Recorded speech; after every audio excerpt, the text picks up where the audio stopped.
Assalamualaikum warahmatullahi wabarakatuh. Alhamdulillahirabbil alamin. Wassalatu wassalamu ala asyrafil anbiya'i wal mursalin sayyidina wa habibina wa syafi'ina wa nuri qulubina Muhammad habibi rabbil alamin wa imamil ghurril muhajjalin wa ala alihi wa sahbihi ajma'in. Subhanaka la ilma lana illa ma 'allamtana innaka antal alimul hakim. Rabbi shrah li sadri wa yassir li amri wahlul 'uqdatam min lisani yafqahu qawli, amma ba'du. Yang sama-sama kita muliakan, kita hormati dan kita cintai para anak cucu Nabi kita Muhammad sallallahu alaihi wasallam.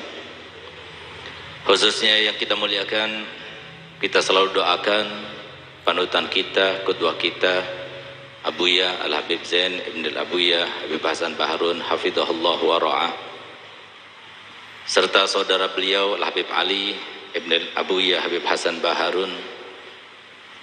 Tidak lupa kepada para habaib, orang tua kita dan guru-guru kita semuanya, Al-Habib Ali bin Saleh Al-Attas, Al-Habib Muhammad Nagib bin Syawbakar, Al-Habib Lutfi Al-Attas, Al-Habib Hafidh Al-Idrus, Al-Habib Muhammad bin Ahmad Fat'ak, Al-Habib Husin bin Ali Baharun, Al-Habib Muhammad As-Segaf, Al-Habib Hasan Al-Jufri, dan semua para habaib yang mohon maaf saya tidak sebutkan satu persatu, namun tanpa mengurangi rasa hormat kami kepada mereka semuanya. Kita doakan semoga mereka semuanya dipanjangkan umurnya, ditambah sehat badannya, ditambah nikmat dari Tuhannya, ditambah cinta dari kakeknya, dan semoga mereka semuanya memberikan kepada kita semuanya insyaallah barokah dari kesemuanya. Amin amin ya rabbal alamin. Para ulama, para asatidzah, para kiai, para pejabat, para alumni, para wali santri dan para santri serta santriwati yang dimuliakan oleh Allah. Alhamdulillah, tadi sudah kita dengar bahwasanya Habib Ali merasa tidak pantas karena di depan para guru-guru. Kalau Habib Ali tidak pantas apalagi saya gitu. Tapi karena saya sudah alihkan kepada guru kita bersama Habib Nagib, tapi tetap beliau tidak mau, dan disuruhlah saya oleh Abuya Habib Zain, maka dengan terpaksa kami juga berdiri di sini, dan semoga ada manfaatnya untuk kita semuanya. Alhamdulillah, tadi telah disampaikan oleh Al-Habib Ali bahwasanya segala sesuatu itu ada bukti dan tanda-tandanya. Tanda kita diterima ibadahnya selama bulan Ramadan adalah keadaan kita berubah. Oleh karena itu maka ada satu hal yang perlu dan patut kiranya untuk kita ingat selalu, bahwasanya itu merupakan sebuah pertanda, yaitu apa tanda cinta kita kepada Nabi kita Muhammad. Segala sesuatu itu adalah tandanya, tapi tanda cinta kita kepada Nabi kita Muhammad SAW itu apa? Karena mohon maaf, ketika kami atau siapapun juga mengumumkan siapa di antara kita yang cinta pada Muhammad, maka semuanya akan mengacungkan tangan.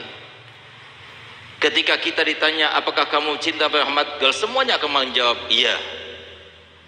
Tapi pertanyaannya adalah apa tanda bahwasanya kita cinta pada Muhammad? Para ulama telah menyampaikan di dalam kitab-kitabnya, telah menyampaikan di dalam ucapan-ucapan yang disampaikannya, bahwasanya tanda daripada cinta Nabi kita Muhammad SAW dan tanda cinta kita kepada Nabi kita Muhammad SAW adalah diri kita bisa menjadi seseorang yang bisa meneruskan apa yang dicita-citakan oleh Nabi Muhammad. Nabi Muhammad Kalau seumpama sekarang ini bersama kita, mungkin kita senang, gembira, bahagia.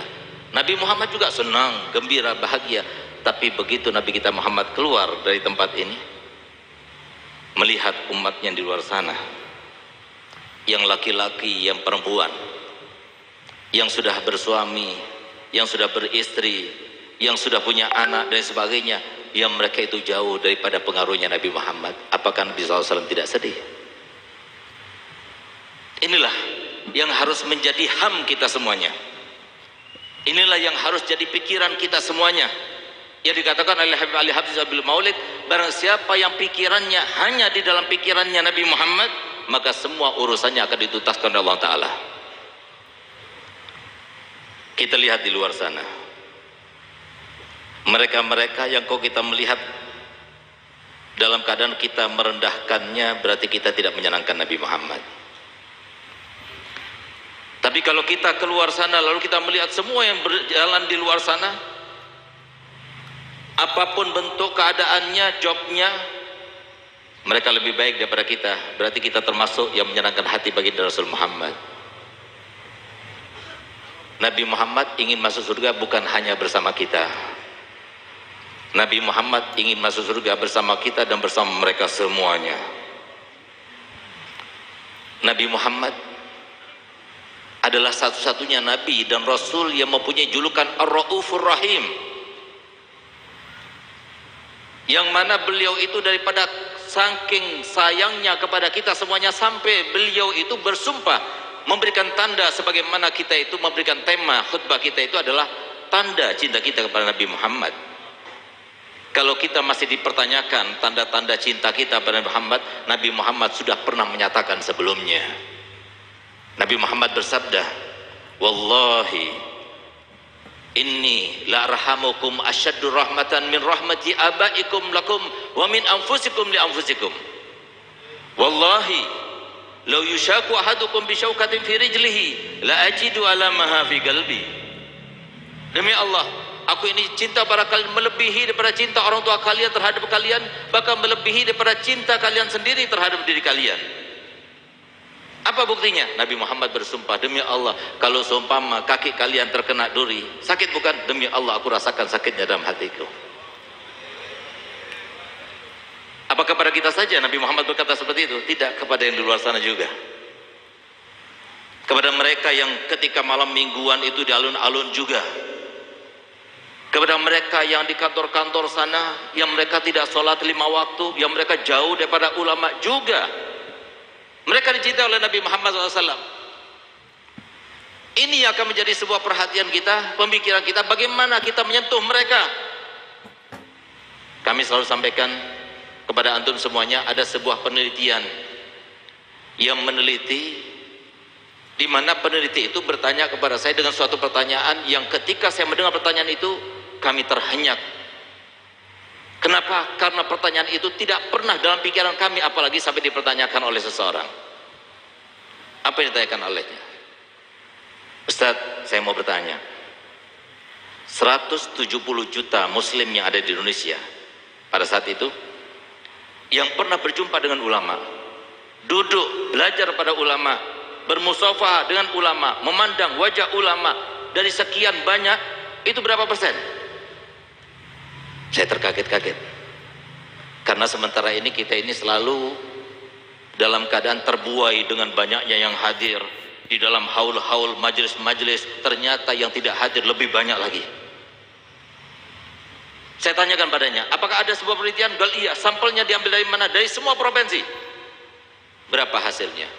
15%. 85% tidak pernah berjumpa dengan ulama, nggak pernah duduk dengan ulama. Padahal Allah SWT dalam Al-Quran telah berfirman, wa may yuti'illaha wa rasulahu faqad faza fawzan azima. Tidak ada yang bakal senang hidupnya Nggak bakal ada orang yang beruntung. Mau siapapun jobnya, apapun pekerjaannya, bagaimanapun keadaannya, kalau dia tidak taat kepada Allah dan Rasulnya, pasti dia dalam keadaan celaka, pasti dia dalam keadaan sengsara, pasti dia dalam keadaan tidak bahagia, pasti dia dalam keadaan tidak senang. Apapun keadaannya, apapun pekerjaannya, sebagai istri tidak akan senang, sebagai suami tidak akan senang, sebagai seorang ayah tidak akan senang, sebagai seorang pejabat tidak akan senang, sebagai rakyat jelata tidak akan senang, siapapun kecuali ikut dan taat kepada Allah dan Rasulnya Muhammad. Masalahnya, taat kepada Allah dan Rasulnya itu ada tata caranya. Banyak di antara kita yang sudah tidak lagi mengindahkan, bahkan tidak mengagungkan, bahkan terabaikan dengan sebuah ayat, yang ayat itu menjadi sebuah kata kunci dunia. Dan insya Allah tunggu tanggal mainnya, akan keluar suatu kitab yang berjudul Kata Kunci Kehidupan Dunia, yang isinya itu adalah terkait dengan teori kehidupan yang semuanya diajarkan Nabi Muhammad. Teori itu tidak perlu diteliti, tidak perlu dicoba-coba, karena sudah pasti. Kenapa dikatakan pasti? Karena teori tersebut sudah diterapkan oleh Nabi Allah Adam alaihissalam dan umatnya, oleh Nabi Syis alaihissalam dengan umatnya, oleh Nabi Musa alaihissalam dan umatnya, oleh Nabi Isa alaihissalam dan umatnya, oleh para sahabat Nabi dan umat dan semua para sahabat pada zamannya, oleh para tabiin sampai sekarang ini. Tilkal ayyam nudawiluha bainan nas. Hari-hari itu terus bergulir, sama saja.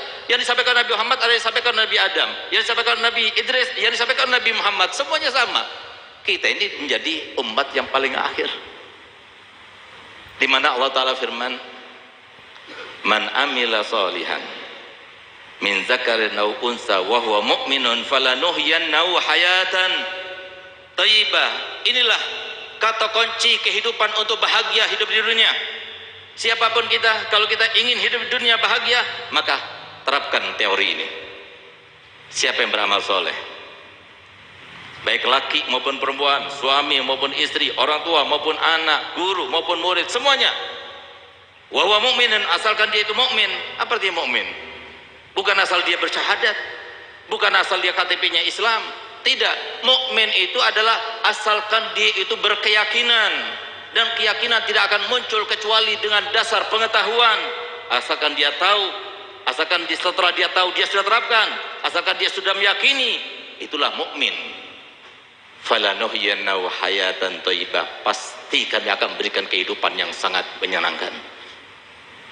Banyak di antara kita yang terbuai dengan ibadah, banyak di antara kita dihantui dengan kemaksiatan, sehingga seakan-akan ibadah kita yang telah kita lakukan itu merupakan sebuah minnah kepada Allah dari kita. Seakan-akan maksiat yang telah kita lakukan itu sudah segala-galanya, tidak akan membuka sedikit pun daripada pintu taubat daripada Allah Ta'ala. Sama sekali tidak. Nabi Muhammad sudah menjelaskan dalam hadisnya, kalau seumpama seluruh manusia, seluruh jinnya, semuanya sedunia, mereka itu dalam keadaan seperti orang yang paling jahat di muka bumi ini, maka tidak akan mengurangi sedikit pun daripada kemuliaan dan keagungan Allah. Sebaliknya, kalau seluruh manusia, seluruh jin, mereka semuanya menjadi seperti satu orang yang paling bertakwa dan beriman kepada Allah, tidak akan menambah kemuliaan apapun di sisi Allah. Lalu apa yang dilihat daripada Allah, daripada kita? Apa yang dipandang dari kita? Ketahuilah, yang dipandang oleh Allah dari kita itu adalah bagaimana kita meresponnya. Tidak pernah Allah menentukan suatu ketentuan dengan yang tidak baik, kecuali yang terbaik. Tapi bagi kita yang tahu, tapi terkadang kita mengabaikan bagaimana seorang istri begini begitu, bagaimana seorang suami begini begitu, bagaimana tetangga kita begini begitu, semuanya itu adalah ketentuan Allah. Tujuannya siapa? Tujuannya kamu. Sasarannya siapa? Sasarannya kamu. Kamu yang mau diangkat derajatnya, kamu yang mau dihapuskan dosanya, kamu yang mau diberikan pahalanya. Kita tidak mau. Inilah yang membedakan antara orang yang tahu dengan orang yang tidak tahu. Oleh karenanya Allah Ta'ala firman, la yastawi ladina ya'lamuna wal ladina. Beda antara orang yang tahu. Mohon maaf, seumpama sekarang kita ditanya, sekarang ini siang apa malam? Adakah di antara kita yang berbeda jawabannya? Tidak ada. Semuanya akan mengatakan sekarang ini apa? Siang. Kalau seumpama ada di antara kita yang mengatakan malam, berarti dia perlu diperiksa. Karena bisa jadi seperti yang terjadi beberapa waktu lalu ketika ada satu teman saya pulang dari RSJ.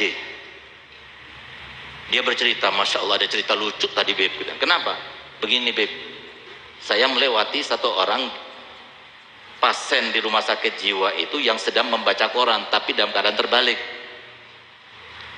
Lalu kemudian dia baca dengan khusyuknya, tiba-tiba datang lagi orang gila yang lainnya, pasien yang lainnya.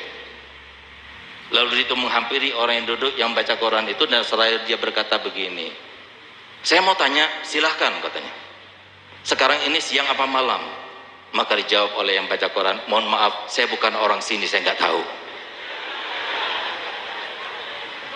Oleh karena kok saya katakan, ada yang mengatakan malam pada waktu ini, berarti dia itu perlu diperiksa.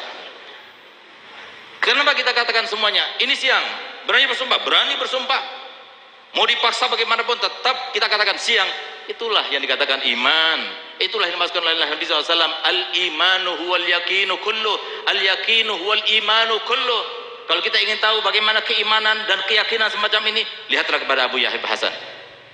Suatu waktu Abu Yahya Hasan berkata begini kepada saya, Segaf, Abi sebagai seorang ustadz, sebagai seorang mudir, sebagai seorang dai, kalau semua ada orang yang datang kepada Abi, kemudian dia bawa dunia dan seisinya semuanya untuk menukar pekerjaannya Abi ini, wallahil azim, Abi nggak mau. Kenapa? Karena tidak ada pekerjaan yang menyenangkan Nabi Muhammad melebihi daripada seorang dai dan seorang ustadz. Kamu pikir bahwasanya Nabi kita Muhammad SAW tidak membalas setiap jerih payah mereka para dai, mereka para guru Quran, mereka yang mengajar, para wali santri yang memasukkan anaknya santri-santri itu ke pondok? Apakah tidak akan dibalas oleh Nabi Muhammad SAW? Dibalas. Karena mereka telah mendekatkan anak-anak mereka, orang-orang umatnya semuanya untuk supaya mengikuti ajarannya, yang keinginannya Nabi Muhammad. Kenapa kata para ulama, Nabi Muhammad bersabda dalam hadisnya, bukan cuma satu hadis, dalam beberapa hadis, innama ana basyarun mislukum, aku ini manusia biasa sama seperti kalian. Kenapa dikatakan demikian? Dua hal. Yang pertama, Nabi Muhammad seorang manusia biasa karena beliau itu punya perasaan. Beliau bisa bahagia, beliau bisa bergembira, beliau bisa menangis, beliau juga bisa bertawa. Bagaimana kiranya kalau semua anak cucunya kemudian dicaci maki, kemudian anak cucunya dizalimi? Apakah Nabi tidak kecewa kepada kita? Itu maksudnya Nabi Muhammad SAW yang pertama. Yang kedua, kenapa Nabi Muhammad SAW selalu membawa hadis tersebut? Karena sebagaimana kita masing-masing punya cita-cita, angan-angan yang belum terlaksana, yang selalu kita berharap berdoa kepada Allah Ta'ala, Nabi Muhammad juga punya cita-cita, Nabi Muhammad juga punya angan-angan, Nabi Muhammad juga punya harapan, Nabi Muhammad juga punya kehendak. Kalau kita ingin tahu apa kehendak Nabi Muhammad, cita-cita Nabi Muhammad, angan-angan Nabi Muhammad, harapan Nabi Muhammad, tidak ada lain, tidak ada satupun daripada umatnya kecuali masuk surga bersama Nabi Muhammad. Apakah kita yang menunjukkan masuk pondok? Apakah kita yang membantu orang yang masuk pondok kemudian tidak akan dibalas oleh Muhammad? Apa saya punya Abah berkata, saya tidak akan jual pekerjaan saya ini dengan berapapun dunia dan saja, tidak akan saya jual. Kenapa? Abi merasa yakin Nabi Muhammad adalah seorang nabi yang pernah bersabda, ana khairul mukafi, aku ini adalah manusia yang paling pandai membalas jasa. Fa in ahsana ahadukum ila ahadin falam yukafi'u fana ukafi'hu yaumil qiyamah. Barang siapa yang dia itu berbuat baik kepada orang lain, lalu orang lain itu tidak membalasnya, jangan khawatir, aku akan membalasnya untuk kalian. Oleh karena kita lihat bagaimana Habib Ali bin Saleh yang selalu menyenangkan Nabi SAW dengan suaranya yang indah ketika membaca dibah. Saya punya abah, luar biasa senangnya cintanya kepada beliau. Di mobil itu selalu setel kaset beliau ini. Nabi, saya punya abah, bangganya kepada beliau luar biasa, apalagi Nabi Muhammad. Sehingga mohon maaf, kalau beliau bukan seorang gori diba yang dicintai oleh Muhammad, maka keajaiban tidak akan terjadi pada beliau. 6 kali stroke tapi beliau masih sehat. Semuanya berkat Nabi Muhammad. Dan orang seperti beliau, hasya wa kalla, tidak bermimpi Nabi Muhammad. Kenapa? Nabi Muhammad sangat ingin membalas semua yang berbuat baik untuk Nabi Muhammad. Apa kata Syekh Abah?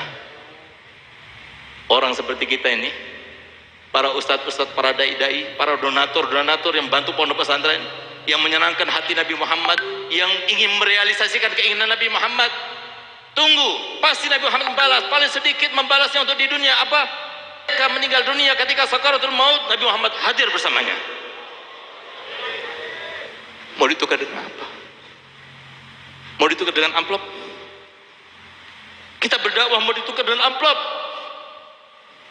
Kita berdakwah mau ditukar dengan jabatan? Tidak ada yang lebih baik daripada mendekat diri kepada Nabi Muhammad. Tidak ada yang lebih membahagiakan daripada kita membahagiakan Nabi Muhammad. Kalau sudah kita bisa membahagiakan Nabi Muhammad, Allah ridha. Kalau sudah Allah ridha, apa lagi? Apa lagi dicari di dunia ini? Hari ini kami mendengar qasidah yang dibuat oleh Habibullah Haddad. Beliau katakan, tidak ada tujuan hidup di dunia kecuali dua. Satu, dapat ridho daripada Allah. Dua, dapat ridho daripada Nabi Muhammad. Kapan kita akan berjuang untuk Nabi Muhammad? Kita berada di akhir zaman. Kapan kita akan memandang umat Nabi Muhammad semua itu adalah umat Nabi Muhammad yang begitu dicintainya, yang beliau tidak menangis kecuali untuk umatnya, beliau tidak tersenyum kecuali untuk umatnya. Lakukan. Jangan kita katakan, iya Beb, saya tidak punya modal. Demi Allah, bohong. Allah Ta'ala tidak adil kalau semua kita mengatakan kita tidak punya modal. Semuanya punya modal. Yang punya harta dengan hartanya, yang punya jabatan dengan jabatannya, yang punya ilmu dengan ilmunya, yang punya kekuatan dengan kekuatannya. Nggak bisa apa-apa dengan doanya. Mari kita doakan mereka di luar sana.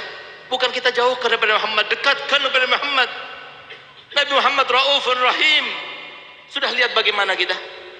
Sudah lupakah kita bagaimana ketika ada satu orang yang bermimpi Nabi Muhammad, kemudian dia bertanya, ya Rasulullah, nanti ketika di padang mahsyar yang berhak dapat syafaatmu dari umatmu itu umatmu yang mana?